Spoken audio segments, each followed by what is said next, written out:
I'm going to go through kind of, I guess, a little bit of my life story, but talking about it in the context of the barriers that I've faced in my illustrious career over the years, from when I was very young all the way through to where I am today. So be gentle with me. It's the first time I've done this presentation, and I don't do keynote speaking very often, so, you know. So first off, where it all started. So this is me. I come from a very kind of, I guess, typical background, but I was brought up on a council estate. My mother was a single parent with 3 children, and when I was 8 years old, she married my stepdad, who was in the army at the time. So from there, we went from a council estate in Middlesbrough, up north, for those that don't know where that is, and effectively we joined the army and travelled the world, or effectively all around the UK, did a stint in Gibraltar for a little while, and also did a very short stint in Northern Ireland. So very exciting times. My mum passed away when I was 14. She died of cancer, and effectively by the time I was 16, ready to go into college, I decided I wanted to do something very different. So I ended up doing an engineering degree. I was the only girl, with one other actually, in the entire Shrewsbury College of Arts and Technology that did engineering, and it was very electrical or mechanical engineering. And the excitement of technology in those days, because I'm very old, was we learnt to program how to do traffic lights. It's awesome. Red, amber, green, green, amber, red. So, but in addition to that, the mechanical part of it was also super exciting, where we did arc welding, precision engineering, machining a load of metal. Unfortunately, the course was so small, they wanted us to effectively decide on mechanical versus electrical. I wanted to do electrical. The majority of the group, who were men, wanted to do mechanical because they loved the idea of working with big machines and precision engineering, piece of metal. So I effectively decided to do something else. So what I did was I signed up because I wanted to leave home, and I joined the army. So this is me. This is not me. This is a very attractive Goldie Hawn playing Private Benjamin. So I effectively joined the army. When I joined, I was part of the Women's Royal Army Corps. So there is literally no such thing now, but we were a unit of just women. It was like going to an all-girls school. So I carried on with my trade. I actually completed my kind of college degree through the army, but it was very focused on the technology that they were using within the army. And I joined the signals, and I was looking at all of the satellite equipment. So I had my own little satellite detachment. I used to have to get up on top of my roof and put my satellite up in order to be able to provide communications to the military. So see me here, stunning, second one down, second one up even, and it was an awesome time. But when I joined Women's Royal Army Corps, we were not allowed to have weapons. We had to wear skirts, and we effectively we were given, when we were on patrol around the barracks, we were given, instead of a weapon, we were given a handle of an axe. We didn't even have the axe on the handle. So this is how much, you know, we were protecting ourselves. So what happened though, a really kind of big thing that happened to me, was the powers that be in the kind of armed forces decided that they no longer wanted a segregated women's regiment.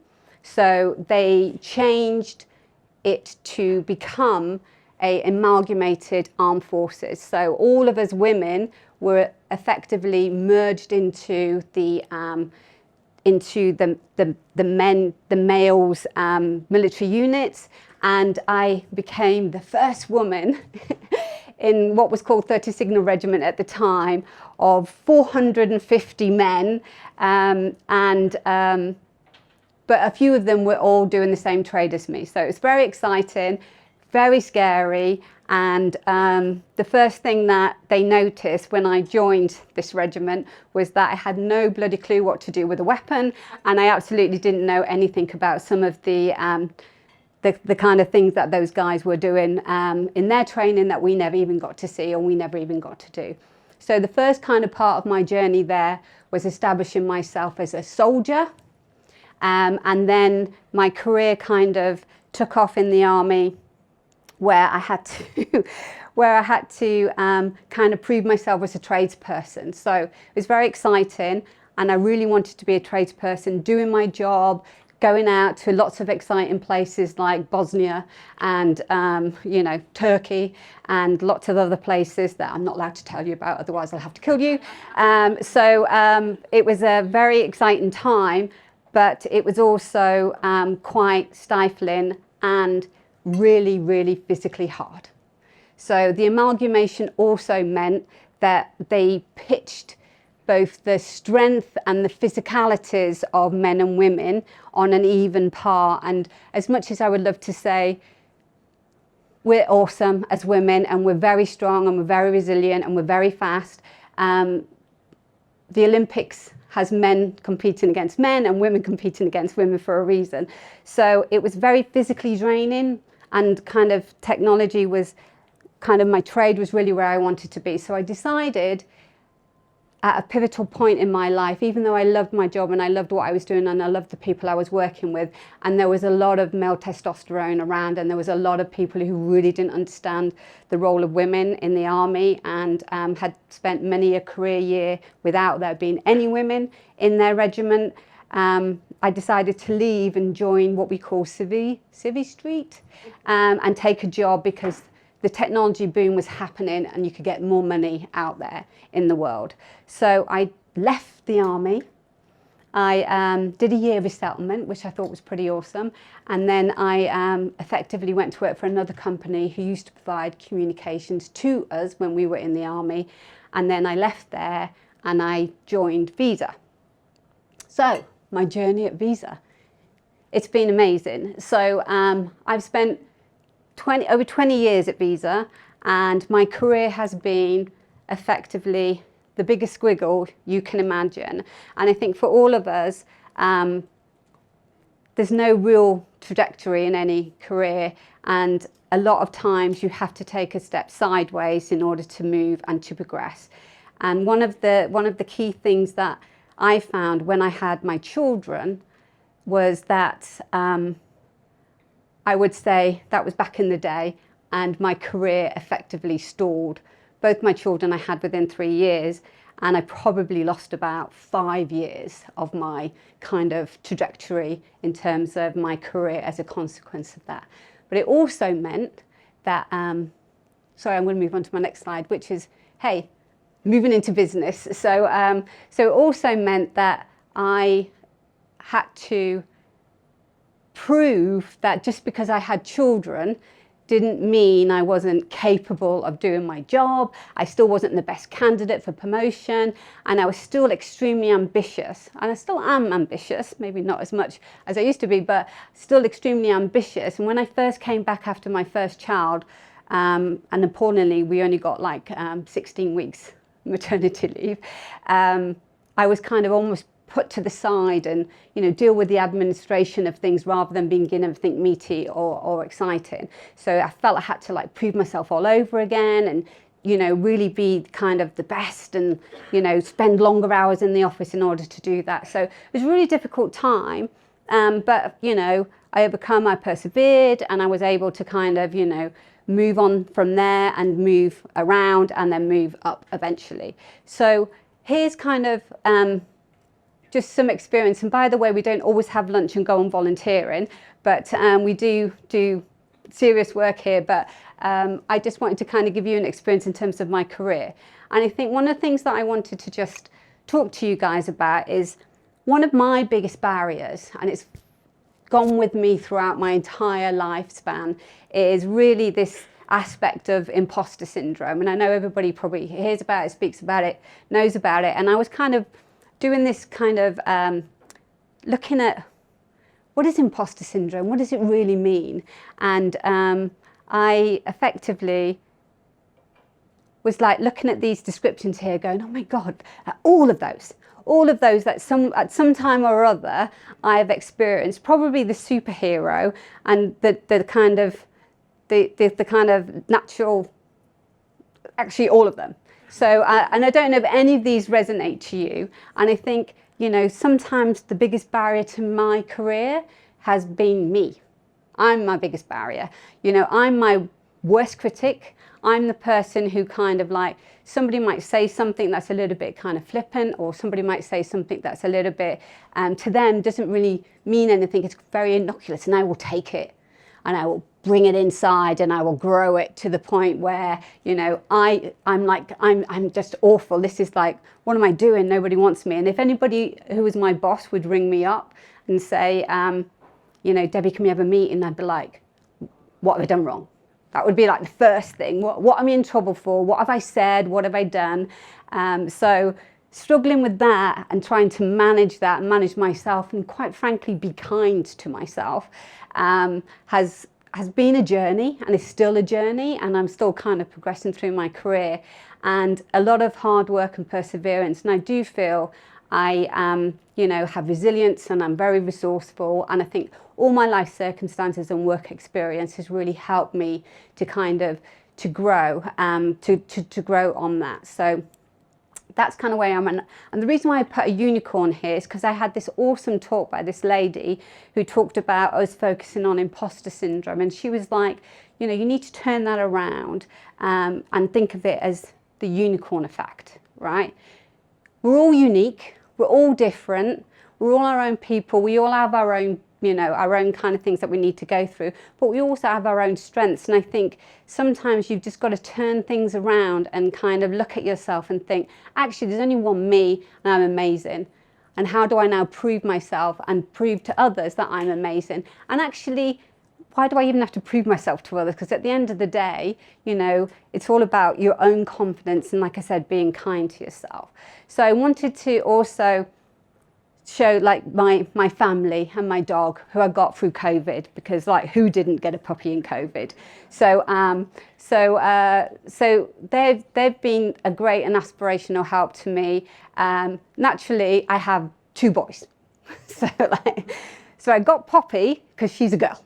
So that's the only way I could inject something that wasn't male into my home. So I kind of feel like, you know, we all have to take a moment and think about ourselves. And it's not really about developing ourselves, but it's about recognizing ourselves for what we are and celebrating our own successes. Because sometimes, you know, especially when you're surrounded by a lot of men, which I've been throughout all of my career, and sometimes when you feel that you've been put over for promotion because, you know, you're not in the right place at the right time with the right network and the right connections, that you've got to keep going. And even if you know you come up against some barriers, sometimes it's best just to either walk away or to find something else that's going to fulfill you in a different way.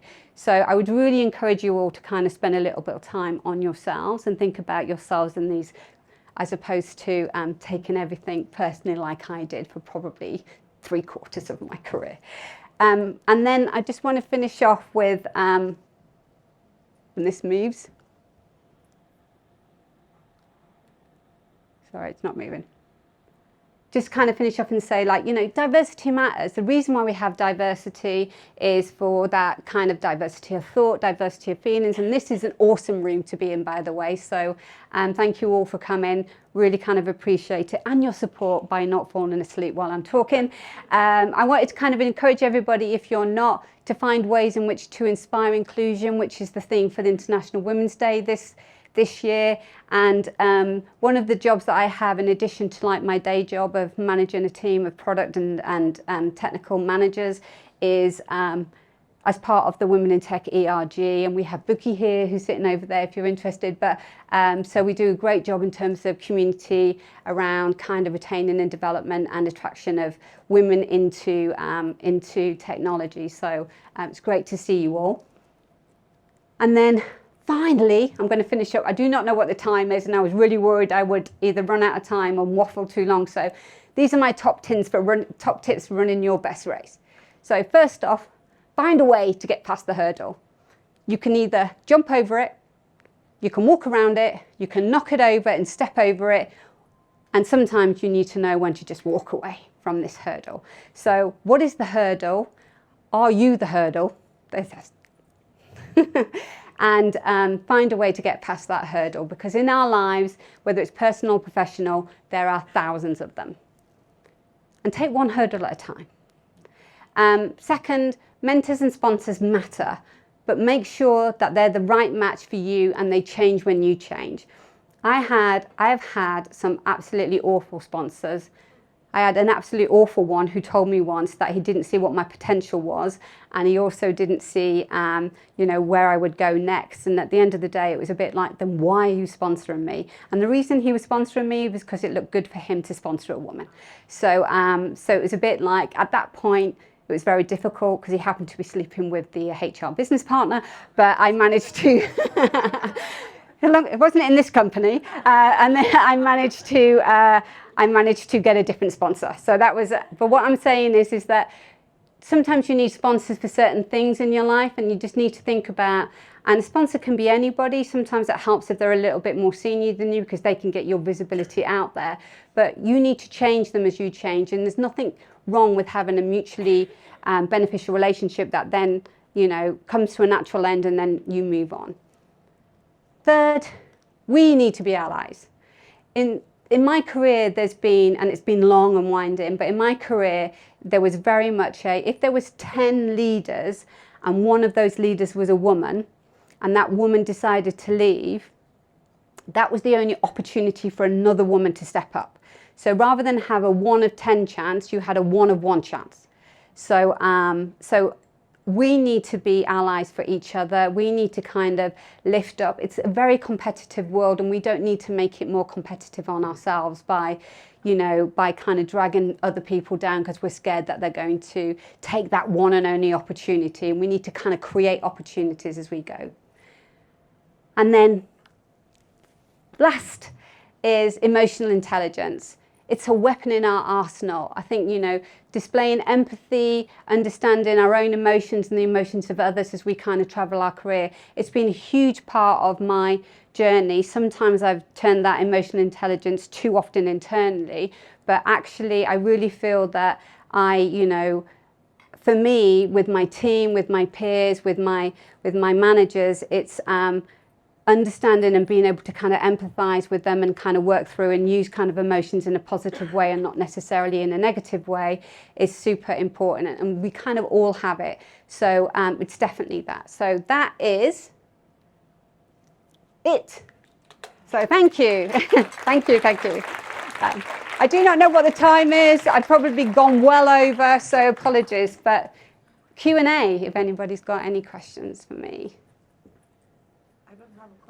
I just want to say you're amazing. Oh, thank you. You're going to make me blush.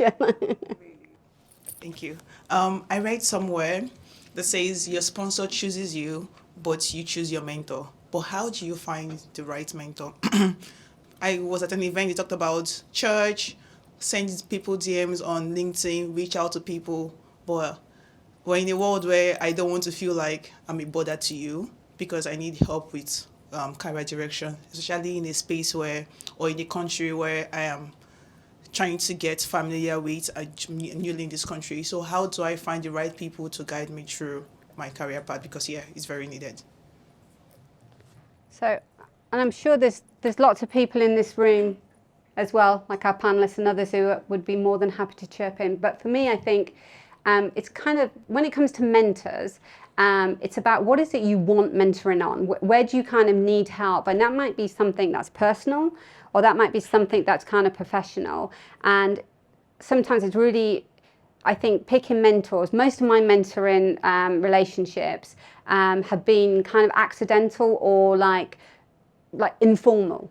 So they do have a mentoring program here at Visa, which is very successful, and that often has lots of expectations on either side, whereas I think informal mentoring is a really cool thing, and actually you can probably get that from like lots of different people. But you've really got to think about what do you want to get out of that mentoring, and I think it's also picking someone who's a mentee who actually takes that role very seriously as well, because really the idea is that they're there to give you kind of advice and guidance. They're not a coach. Coaching is very different, but they are So I think for me, a lot of my mentors have been kind of like, like one level above me, or they've been like my peers.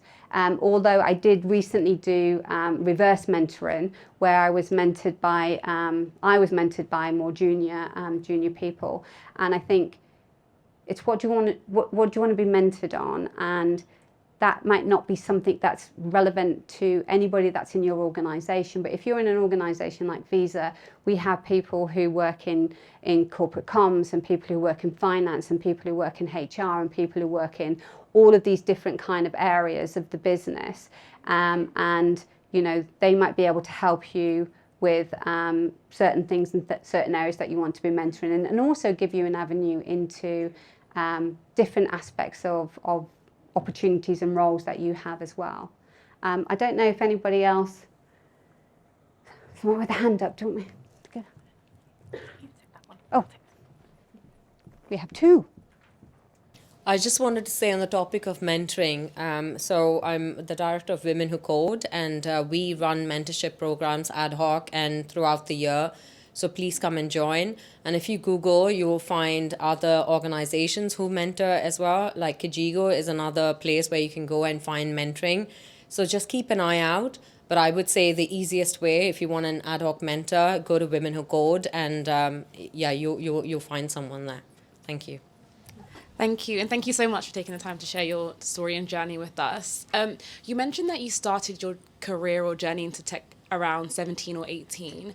What advice would you give to someone who wanted to start their journey in tech but felt that they are, they don't have the academic background, or they're starting a bit later in life? What kind of advice would you give them to get a footing in tech? So I kind of landed in tech accidentally. I don't know why I chose engineering, but I loved at college, but I did love like problem solving. And actually at school, my favourite subject was maths, quite frankly, and my maths teacher was awesome.